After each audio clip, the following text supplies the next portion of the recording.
Découvrez dans cette vidéo une manière presque non destructive d'appliquer le filtre fluidité à vos images.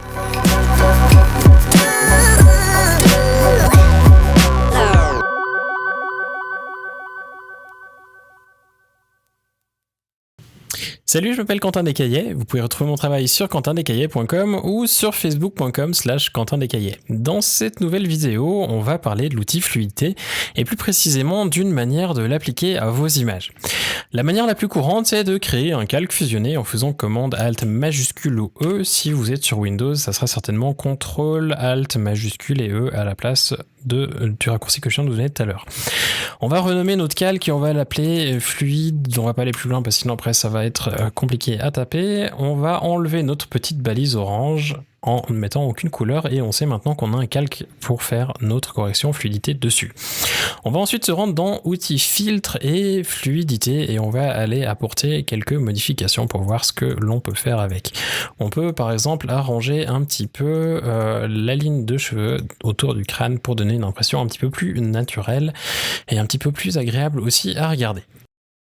Du moment où le filtre est appliqué, il est appliqué de manière définitive, c'est-à-dire qu'on va pas pouvoir le remodifier à moins de faire une nouvelle fois un nouveau filtre en retournant dans filtre et en refaisant fluidité.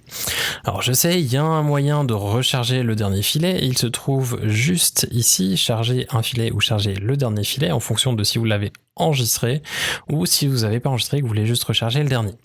Le problème c'est que si vous enregistrez pas, si vous enregistrez votre image, que vous la fermez, que vous la rouvrez, charger le dernier filet ça va pas forcément marcher, surtout si vous fermez Photoshop entre deux, et de plus enregistrer le filet il faut y penser et c'est pas forcément non plus très pratique d'avoir un fichier différent pour chaque image qu'après il faut bien entendu ne pas perdre et qu'il faut penser d'enregistrer à chaque fois.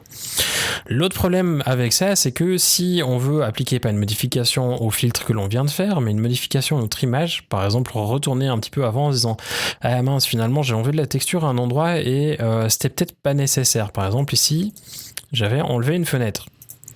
Si dans mon calque qui se trouve en dessus, je veux l'enlever, on voit que ça fait strictement rien. Il faudrait commencer à aller faire un masque pour enlever cette partie-là de mon calque fluidité. Alors c'est possible. Par contre, le problème qu'il y a, c'est que si on n'avait pas enlevé une fenêtre, mais enlevé certains petits détails dans les cheveux et qu'on veut les remettre, étant donné que c'est une zone qu'on a touchée avec la fluidité, ça va être un petit peu du bricolage pour commencer à les remettre tout ça. Bref, en gros, le calque fusionné, c'est sincèrement à éviter. C'est un petit peu à l'envers de l'utilité de Photoshop et des calques. Les calques, c'est censé être non destructif, et là, pour la peine, on en fait un qui est destructif. Ce qu'on va donc plutôt préférer faire, on va enlever ce calque et on va simplement tous les sélectionner. On va tous les sélectionner, on va faire un clic droit avec cette sélection et ensuite prendre convertir en objet dynamique. La conversion en objet dynamique, on va y venir dans une prochaine vidéo. C'est un sujet assez long à traiter et on va pas forcément aller dans les détails aujourd'hui. Ce qu'il faut juste se rappeler, c'est que si vous avez une image en 16 bits, donc vous pouvez le voir ici, là la mienne elle est en 8, si vous l'avez en 16, ça va être particulièrement lent. La conversion peut être très lente si vous avez beaucoup de calques. Le traitement par la suite peut être très lent, surtout si vous avez d'autres logiciels ouverts. Il faut savoir que les objets dynamiques sont très gourmands en mémoire vive, donc en RAM, et que du coup, si vous avez d'autres choses ouvertes, ça peut être sincèrement vraiment très lent. Si vous avez moins de 16 Go sur votre ordinateur, en 16 bits, vous pouvez plus ou moins laisser tomber. Bref, on va plutôt préférer travailler en 8 bits, surtout si c'est pour du web. Si c'est pour de l'impression, c'est une autre histoire. Pour le moment, on va travailler en 8 pour pouvoir vous montrer que ça aille un petit peu plus vite.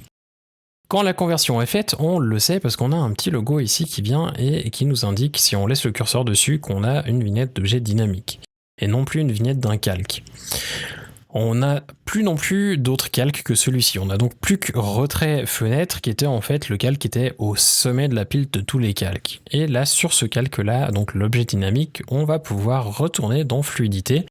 Plutôt que d'aller refaire la même modification tout à l'heure, je vais plutôt faire commande F et ça va appliquer exactement le dernier filtre comme avant. Et s'il ne le fait pas, on va juste prendre charger le dernier filet et on va lui dire OK. Ça va s'appliquer, là encore c'est un tout petit peu plus lent comme je vous l'ai dit, donc on travaille sur un objet dynamique et c'est un petit peu plus lent parce qu'il va enregistrer des choses en plus. On va donc patienter un petit peu, on va éviter de bouger notre calque et on voit qu'on a maintenant deux nouvelles choses qui sont apparues. On a tout d'abord deux cercles. Les deux cercles nous indiquent que l'on a des filtres dynamiques et la flèche nous permet d'accéder à ces filtres. Pour le moment, on n'a qu'un des filtres, il s'appelle fluidité et c'est un petit peu logique, c'est celui qu'on vient de faire.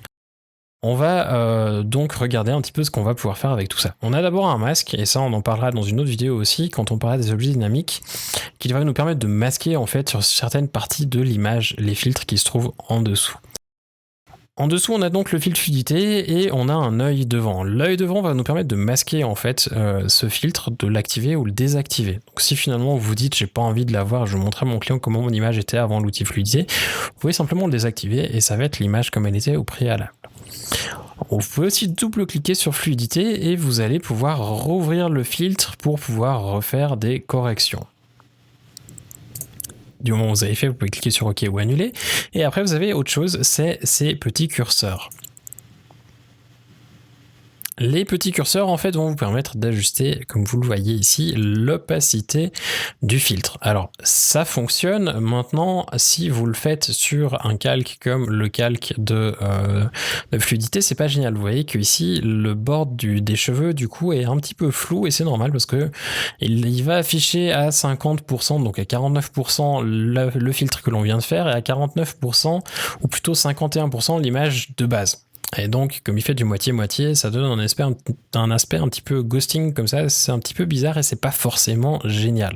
On va donc éviter d'ajuster l'opacité sur le filtre fluidité. Ça sera utile pour d'autres filtres par contre, et ça sera bien de le retenir. Et maintenant, le gros avantage que l'on a en ayant fait un objet dynamique, parce que finalement c'est beaucoup plus lent, on n'a plus qu'un seul cas, qu'on comprend pas trop ce qui s'est passé, et ça a quand même une utilité. C'est que maintenant, si on double-clique sur cette petite icône ou sur le calque, ça va nous ouvrir un deuxième onglet.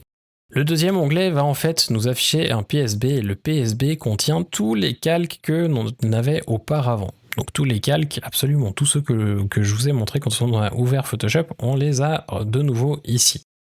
C'est-à-dire qu'on a par exemple la possibilité de retirer notre fenêtre. Comme je vous l'ai montré avant, je l'avais enlevée et là j'ai envie de la remettre finalement. Donc je vais la remettre, je vais la cocher.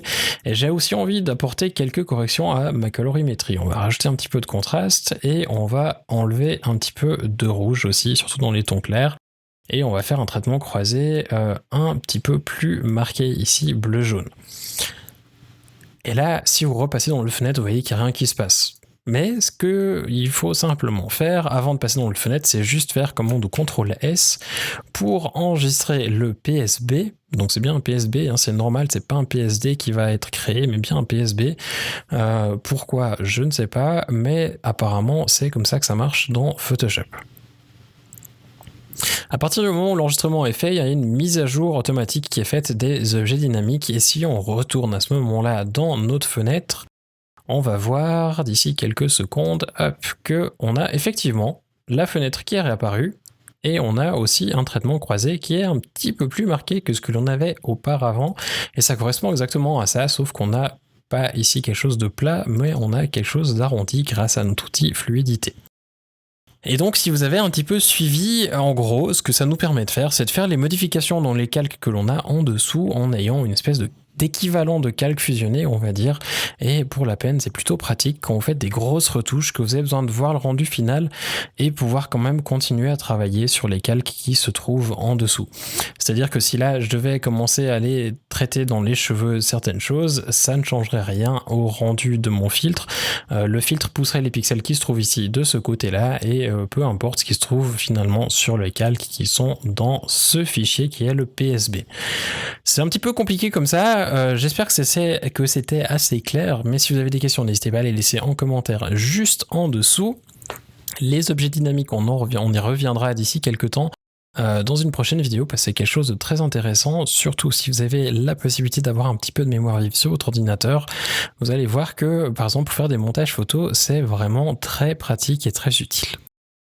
En attendant les prochaines vidéos, n'oubliez pas donc de vous abonner à la chaîne, comme ça vous aurez toutes les notifications dès qu'elles seront disponibles. Et puis d'ici là, je vous souhaite de passer une excellente fin de journée. À bientôt!